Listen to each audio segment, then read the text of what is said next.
Hello दोस्तों, welcome to sleepy classes. Geography की few minute series में हम एक स्पेशल सीरीज शुरू कर रहे हैं जिसमें हर हफ्ते जो है हम एक एक क्लाइमेट टाइप जो है आपके साथ डिस्कस करेंगे ना। ये क्लाइमेट टाइप्स जो है थोड़े चैलेंजिंग होते हैं एस्पिरेंट्स के लिए पढ़ने के लिए, नॉट बिकॉज मुश्किल है बट बिकॉज बहुत सारे क्लाइमेट टाइप्स हैं और बहुत सारे जो है कैरेक्टरिस्टिक्स होते हैं। The best way to study it is आप कंसेप्चुअल क्लैरिटी पे फोकस करें, आपका आंसर कभी गलत हो ही नहीं सकता। तो चलिए देखते हैं कॉन्सेप्ट पे हम फोकस कैसे करेंगे और इस टॉपिक को और अच्छे से कैसे पढ़ेंगे। तो चलिए, पहला आपका टाइप ऑफ क्लाइमेट है हॉट वेट इक्वेटोरियल क्लाइमेट। देखिए, किसी भी क्लाइमेट के कैरेक्टरिस्टिक्स उनके नाम में ही छुपे होते हैं। तीन कीवर्ड हैं यहाँ, hot wet and equatorial. Let's start step by step.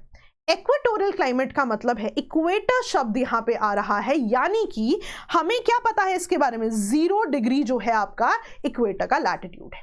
इसका मतलब है ये क्लाइमेटिक जोन जो है इसके आसपास ही होना चाहिए।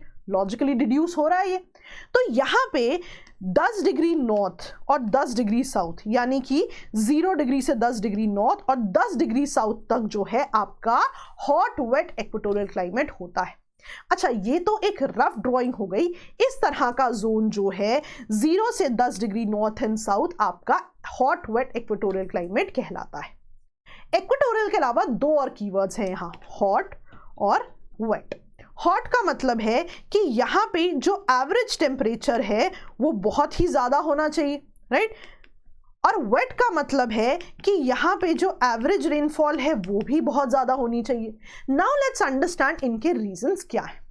पहले हीटेड जोन की बात करते हैं। हम सबको पता है कि इक्वेटर पे बहुत ही ज़्यादा हीटिंग होती है। उसका रीज़न है सन की रेज का डायरेक्टली ओवरहेड होना। अगर आपने ज्योग्राफी में कंसेप्चुअल बातें पढ़ी हैं तो आपने पढ़ा होगा सन डायरेक्टली ओवरहेड होता है between tropic of cancer to tropic of capricorn. इसके बाद सन डायरेक्टली ओवरहेड नहीं है, सन की रेज क्या हो रही है, स्लांटिंग आ रही है।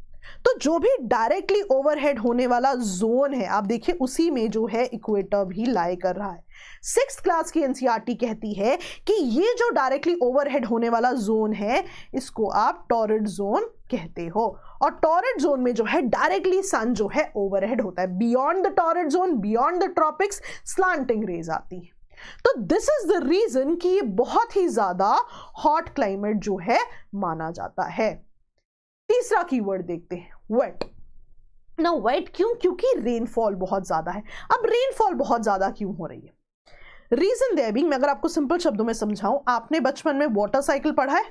वाटर साइकिल में आपने क्या पढ़ा था कि पानी जो है बहुत ज्यादा हीट होने के बाद जो है वेपर बनाता है और इवेंचुअली इससे बादल बनते हैं और बहुत ज्यादा बारिश होती है। इसको ज्योग्राफी की टर्म्स में कहते हैं convectional rainfall, right. So basically होता क्या है, अगर मैं आपको समझाऊं, यहां पे पानी जो है लिक्विड की फॉर्म में होता है और वो वेपर में बदलता है। तो लिक्विड जो है, वाटर जो है, वेपर में कब बदलेगा, जब उसको बहुत ज्यादा हीट प्रोवाइड की जाएगी। Now imagine the scenario in terms of heated zone, कि जितना भी यहाँ पे वाटर बॉडीज एग्जिस्ट कर रही है उनको तो कॉन्स्टेंटली हीट मिल रही है। कॉन्स्टेंटली हीट क्यों मिल रही है? क्योंकि सन डायरेक्टली ओवरहेड है। टॉरिड जोन में सन जो है मूव ही करता है बिटवीन ट्रॉपिक ऑफ कैंसर से ट्रॉपिक ऑफ कैप्रिकॉर्न, और इक्वेटर का आप पोजीशन तो देखिए। इसी वजह से कांस्टेंट हीट मिलती रहेगी, कांस्टेंट वेपर बनता रहेगा, यहां पे बादल बनेंगे और हमेशा ही रेनफॉल होती रहेगी। तो यहां पे it is a heated zone, why? Because sun is directly overhead in the torrid zone. It is a wet zone, why? Because हमेशा ही रेनफॉल होती रहेगी। और भी तरीके की रेनफॉल है लेकिन ये बेसिक है, इसके बाद हम देखेंगे। एंड द जोन जो आपको पता होना चाहिए, 0 to 10 degree north and 10 degree south. तो आई होप आपको बहुत बेसिक पॉइंटर समझ में आए। और भी कैरेक्टरिस्टिक्स है, उन पे आते हैं। नेक्स्ट, अब हमने देखा कि इक्वेटोरियल जोन में ये बेसिक कैरेक्टरिस्टिक्स हैं, लेकिन अगर आप ध्यान दो यहां पे कुछ कोस्टल जोन्स भी तो हैं। तो कोस्टल जोन्स की प्रॉपर्टी क्या होती है, ड्यूरनल रेंज ऑफ टेम्परेचर बहुत ज्यादा कम होता है, यानी कि दिन के टेम्परेचर और रात के टेम्परेचर में बहुत ज्यादा फर्क नहीं होता, राइट। आप इंडिया की भी बात करें, आप बहुत सारे ऐसे चेन्नई जैसे रीजन जो कि कोस्ट पे आते हैं देखेंगे तो दिन और रात के टेम्परेचर में बहुत डिफरेंस नहीं है। यहाँ पे भी इक्वेटोरियल जोन के ड्यूरनल रेंज ऑफ टेम्परेचर यानी कि यहाँ के कोस्टल जोन्स में दिन और रात के टेम्परेचर में बैरली 2 डिग्री का फर्क होता है। इसका रीजन क्या है? Land and sea breeze. Let's see ये क्या होता है, आप कंसेप्चुअली भी पढ़ते हैं। तो बेसिकली आपको पता है लैंड लिबरल है, याद रखना है आपने। लैंड बहुत जल्दी हीट होता है, बहुत जल्दी जो है आपका ठंडा भी हो जाता है। तो दिन के समय क्या होगा? डे टाइम में आपका लैंड बहुत ज़्यादा हीट होगा, बहुत ज़्यादा वार्म होगा, तो हवा क्या होगी? अगेन ऊपर की तरफ जाएगी, राइट? जो आपकी वार्म हवा है, गर्म हवा है, that is lighter, it goes up. The moment it goes up, यहां पे क्रिएट हो जाता है एक वॉइड। अब इस वॉइड को भरने के लिए कोस्टल जोन यानी सी से जो आपकी एयर है, जो ब्रीज है, वो लैंड की तरफ आएगी। तो ये ब्रीज कहां से आ रही है? सी ब्रीज, इसका सी से आ रही है, इसलिए इसका नाम है सी। अब रात में मैकेनिज्म उल्टा हो जाएगा। लैंड जितना जल्दी हीट हुआ था उतनी ही जल्दी कूल हो जाएगा। तो अब कूलर जोन कौन सा होगा? लैंड। और हीटेड जोन कौन सा होगा? वाटर। अब heated air, warm air, lighter air will move up. अब यहां जो वॉइड क्रिएट होगा उसको भरने के लिए लैंड से जो है ब्रीज आएगी, जिसे आप कहोगे लैंड ब्रीज। तो ये सिमिलर मैकेनिज्म जो है सुबह और रात होता है, जिसकी वजह से कोस्टल जोन्स में जो ड्यूरनल रेंज ऑफ टेम्परेचर है, सुबह और रात के टेम्परेचर में बैरली 2 डिग्री का फर्क रहता है यहां पे। तो बेसिक कैरेक्टरिस्टिक्स यही है, यस, लेकिन कोस्टल जोन्स का एक सेपरेट कैरेक्टरिस्टिक्स भी हो सकता है। ठीक है जी, याद रहेगा। चलिए अब हम ना यहाँ पे एक और चीज इमेजिन करते हैं कि पूरा का पूरा जो है एक स्पेसिफिक लैटिट्यूड में एग्जिस्ट करता है। लेकिन ध्यान देना, लैटिट्यूड, ऑल्टीट्यूड तो फर्क हो सकता है, किसी जगह की ऊंचाई तो डिफरेंस हो सकती है।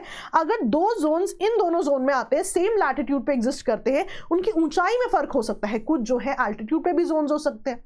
तो यहाँ पे इन जोन्स में कुछ तो लो लैंड्स है, कुछ एल्टीट्यूड पे यानी कि हाईलैंड्स भी हैं। तो इस पूरे हॉट वेट इक्वेटोरियल क्लाइमेट में Amazon, Congo basin, south east Asia में मलेशिया जैसे रीजन्स में there are low lands. Parallelly आप देखोगे मलेशिया में कैमरून हाईलैंड्स, ईस्ट अफ्रीका में कीनियन हाईलैंड्स भी एग्जिस्ट कर रहे हैं। तो मैं आपको एल्टीट्यूड की बात क्यों कर रही हूँ, why do I want you to know कि एल्टीट्यूड्स भी एग्जिस्ट कर रहे हैं? क्योंकि नेक्स्ट टाइप है कि इन जोन्स में कैसी कैसी रेनफॉल होती है। दो मेन टाइप्स की रेनफॉल है, एक कन्वेक्शनल, एक ओरोग्राफिक। राइट, कन्वेक्शनल रेनफॉल मैंने आपको बता दिया कि बेसिक जो आपका वाटर साइकिल का मैकेनिज्म है वो यहां पर चलता रहेगा। ओरोग्राफिक रेनफॉल में क्या होता है, बेसिकली यहां पर मान लीजिए कि ये वाटर बॉडी है, सी है, and then there is a highland थोड़ा दूर जाके। तो यहाँ पे जो रेनफॉल होती है उसे कहते हैं ओरोग्राफिक रेनफॉल। कि जो कोस्ट के पास, कोस्ट के बाद जब ऐसे हाईलैंड्स आते हैं, ऐसे पहाड़ आते हैं, इंडिया में भी ये रेनफॉल होती है। तो बेसिकली व्हाट हैपेंस इज, यहाँ से जो आपकी मॉइस्चर लेडन विंड्स है, मॉइस्चर से भरी हुई विंड्स है, वो इन हाईलैंड्स की तरफ जाती हैं एंड मेजॉरिटी रेनफॉल हाईलैंड की एक तरफ ही हो जाती है। So by the time these winds, moisture laden winds reach the other side of the island, बहुत ही मिनिमल रेनफॉल होती है, क्योंकि मैक्सिमम रेनफॉल जो है यहीं पर हो चुकी होती है। ये रीजन है कि यहाँ पे ओरोग्राफिक रेनफॉल भी होती है। कभी कभी हम कंफ्यूज होते हैं कि अगर जोन एक ही है तो मल्टीपल टाइप्स के रेनफॉल क्यों है? क्योंकि डिफरेंट ऑल्टीट्यूड्स एग्जिस्ट कर सकते हैं, डिफरेंट हाईलैंड्स या लोलैंड्स भी एग्जिस्ट कर सकते हैं। तो यहाँ पे कन्वेक्शनल और ओरोग्राफिक रेनफॉल जो है एग्जिस्ट करती है। नेक्स्ट इंपॉर्टेंट पॉइंट है, यहां पे कब मैक्सिमम या मिनिमम रेनफॉल होती है। अब इसके लिए आपको इक्विनॉक्स और सॉल्स्टिस का कॉन्सेप्ट पता होना चाहिए बेसिक। तो आपको पता है कि सन जो है डायरेक्टली ओवरहेड है, right, between tropic of cancer to capricorn. तो आप ध्यान दीजिएगा, जब भी सन इक्वेटर पे होगा, डायरेक्टली ओवरहेड इक्वेटर पे मैक्सिमम हीट होगी। जितनी हीटिंग होगी उतना ही क्या होगा, मैंने आपको बताया था कि लिक्विड से आपके बादल बनेंगे, लिक्विड से वेपर बनेंगे, बादल बनेंगे और बारिश होगी। यानी कि वो समय जब मैक्सिमम आपकी हीट ओवरहेड है on the equator, maximum sun overhead है ऑन द इक्वेटर, राइट, इन समय को आप कहते हो इक्विनॉक्स। ये डेट्स कब होते हैं? मार्च 21 और सितंबर 2022, यानी कि मार्च एंडिंग और सितंबर एंडिंग। इसीलिए आप देखोगे मार्च के जस्ट बाद अप्रैल में बहुत ज्यादा बारिश होगी, सितंबर के जस्ट बाद अक्टूबर में बहुत ज्यादा बारिश होगी। लेकिन ऐसी भी कंडीशन है जब सन ओवरहेड होगा आइदर कैंसर ट्रॉपिक के या फिर ट्रॉपिक ऑफ कैप्रिकॉर्न। ऐसी कंडीशंस में थोड़ी सी कम रेनफॉल होगी, क्यों? क्योंकि अब सन डायरेक्टली इक्वेटर पे नहीं है लेकिन इक्वेटर से दूर है। तो यहाँ पे जो है दिसंबर 22 और जून 21 को जो है मिनिमम या लेट्स से सॉल्स्टाइस वाले डेज होते हैं। तो क्योंकि सन अब दूर है इक्वेटर से, थोड़ा सा डायरेक्टली ओवरहेड नहीं है, इसलिए यहाँ पे मिनिमम रेनफॉल होगी in comparison to the maximum rainfall zone. In general तो बहुत ज्यादा रेनफॉल हो रही है, बट जस्ट अगर हम कंपैरिजन की बात करें, इनको कंपेयर करें कब सबसे ज्यादा है कब सबसे कम है, तो ये रीजन होता है मैक्सिमम और मिनिमम होने का। अब आपको पता है इतनी रेनफॉल है तो डेफिनेटली बायोडाइवर्सिटी बहुत ज्यादा होगी, वेजिटेशन बहुत ज्यादा होगी। तो यहाँ पे बहुत ही ज्यादा देखिए डेंस फॉरेस्ट पाए जाते हैं, और आप देखोगे डिफरेंट लेयर्स होती हैं यहाँ पे ना, स्ट्रैटिफिकेशन हुई होती है। स्ट्रैटिफिकेशन ऑफ ट्रीज, स्ट्रैटिफिकेशन का मतलब है लेयर बाय लेयर ट्रीज होते हैं। सो बेसिकली होता क्या है, क्योंकि इतने घने जंगल हैं तो सनलाइट जो है नीचे तक पहुंच ही नहीं पाती। तो basically these plants compete for sunlight, और कुछ कंपीट करके ऊपर आ जाते हैं, कुछ नीचे ही रह जाते हैं। इसलिए आप देखोगे डिफरेंट लेयर्स पे यहाँ पे पेड़ पाए जाते हैं, श्रब्स भी पाए जाएंगे, और बड़े पेड़ और बड़े पेड़ पाए जाएंगे, because they are constantly competing for sunlight, constantly competing for resources. ठीक है जी, कंसेप्ट समझ में आया? अब इसको जो है, या before I go to the important point, trivia एक याद रखिएगा, मैंने आपको अमेजॉन लोलैंड्स के बारे में बताया था। तो अमेजॉन लोलैंड्स का एक स्पेसिफिक नाम है सेल्वस। डायरेक्ट क्वेश्चन आ सकता है, सेल्वस क्या डिपिक्ट करता है? अमेजॉन लोलैंड्स को डिपिक्ट करता है। या आपसे पूछ लिया जाए सेल्वस जो है किस तरह के क्लाइमेट को डिपिक्ट करता है, वो भी आपको पता है। ठीक है जी, चलिए now let's consolidate the entire thing, और आप देखोगे आपको सारे पॉइंटर्स एक बार में समझ में आएंगे बिकॉज आपने कॉन्सेप्ट समझ लिया है। Let's start. आपको पता है सन की लाइट जो है डायरेक्टली ओवरहेड रहती है, टॉरेड जोन में दिखाया था मैंने आपको पूरा जोन, इसलिए मीन मंथली टेम्परेचर बहुत ज्यादा रहता है। लेकिन इसके कोस्टल जोन्स में land breeze and sea breeze का कॉन्सेप्ट भी रहेगा, राइट? तो बिकॉज इतना ज्यादा टॉरेड जोन में हीट है, आप देखोगे विंटर भी बहुत ज्यादा एग्जिस्ट नहीं करती।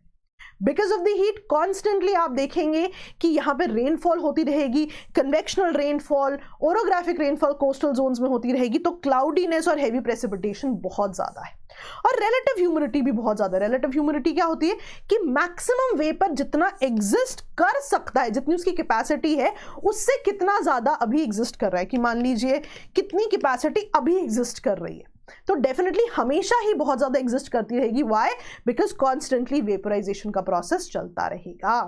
नॉट ओनली दिस, आपसे कभी कभी पूछते हैं कि क्या ये क्लाइमेट जो है इक्वेटर के बहुत दूर पाया जा सकता है, क्या 0 से 10 डिग्री और 0 से 10 डिग्री साउथ के अलावा ये कहीं पाया जाता है? तो जो ये पूरा का पूरा आइडिया है ऑफ द रेनफॉल, इतनी ज्यादा रेनफॉल, तो वो कहाँ हो सकती है? कोस्टल रीजन्स में हो सकती है, क्योंकि कोस्टल रीजन्स में आप देखेंगे कि ये जो ट्रेड विंड्स हैं ये अपने साथ जो है बहुत ज्यादा मॉइस्चर लेकर आती हैं। तो ये जो ट्रेड विंड्स हैं ये रिस्पॉन्सिबल होती हैं कि 10 डिग्री से 30 डिग्री के बीच में एक स्पेशल वेरिएंट पाया जाता है इस क्लाइमेट का, जिसे आप मॉनसूनल टाइप क्लाइमेट भी कहते हो।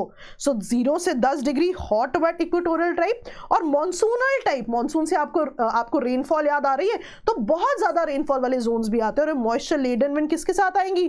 ट्रेड विंड्स के साथ आएंगी, यानी कि वो ट्रेड विंड्स होंगी, जिसकी वजह से इसका एक अलग वेरिएंट भी पाया जा रहा है कैटेगोरिकली 10 डिग्री से 30 डिग्री तक।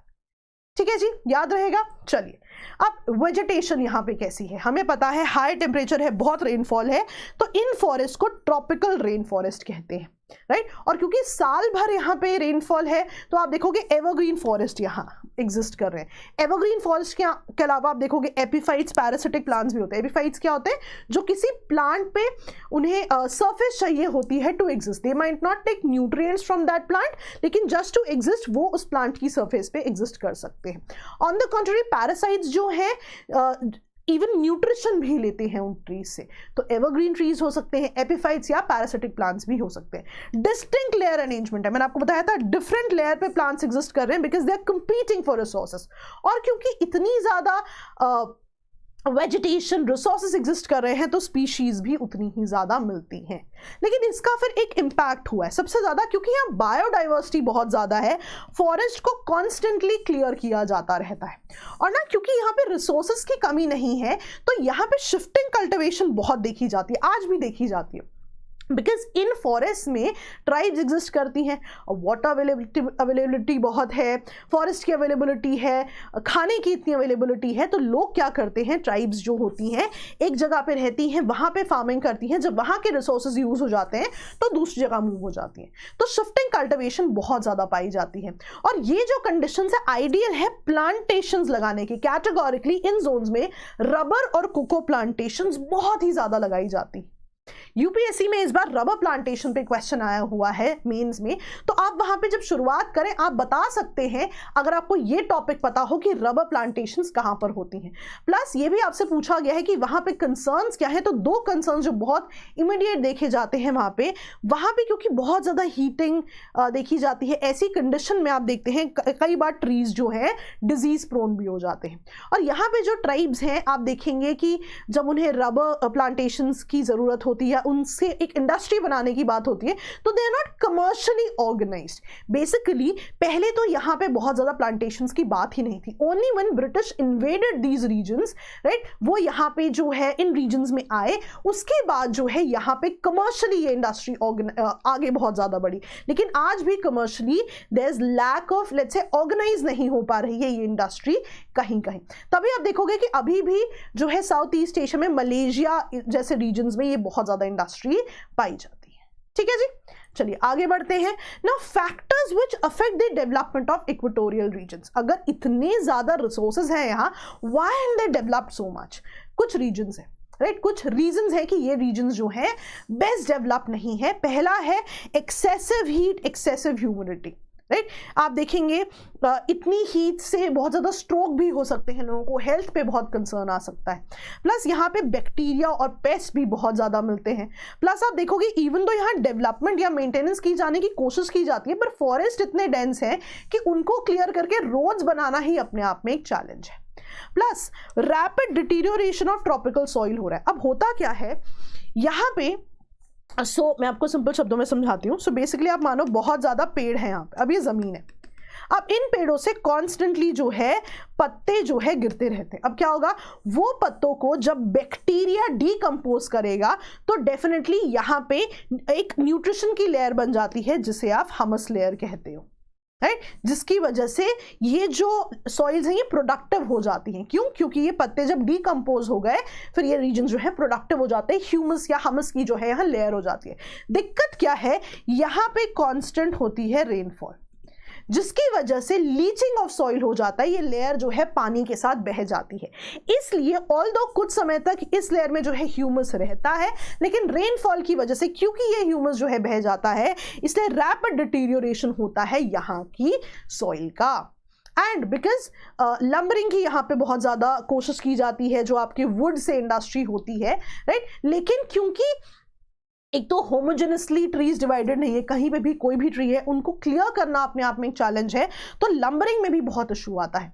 लाइव स्टॉक फार्मिंग अपने आप में एक इशू है, क्योंकि यहाँ पे बहुत ज़्यादा ग्रासलैंड्स तो नहीं, लेकिन जो भी ग्रासलैंड्स एग्जिस्ट करते हैं वो बहुत ज़्यादा न्यूट्रिशियस नहीं है। इस वजह से लाइव स्टॉक को न्यूट्रिशियस फूड नहीं मिल पाता, इसलिए वहाँ पे लाइव स्टॉक फार्मिंग भी बहुत ज़्यादा मुश्किल हो जाती है। तो ये कुछ पॉइंटर्स थे जो कि आपको हॉट वेट इक्वेटोरियल क्लाइमेट के लिए पता होने चाहिए थे। आई होप आपने कुछ नया सीखा है, आई होप आपने कंसेप्ट्स को ध्यान से समझा है। अब आप कभी भी इन क्वेश्चंस को गलत नहीं करेंगे। बट बिफोर आई लीव, कुछ ऐसी ही बातें हम अपने बैचेस में भी करते हैं। आप जो है बैच 5 का पार्ट बन सकते हैं। So for any details call at our numbers, और वो आपको जो है इन कोर्सेस की डिटेल देंगे। So that was all for the day. I hope हम आपकी प्रिपरेशन में कंट्रीब्यूट कर पा रहे हैं। आई होप आपको चीज़ें समझ में आ रही है। बहुत मेहनत करने की कोशिश करते हैं। Do make us proud. All the best. Bye bye.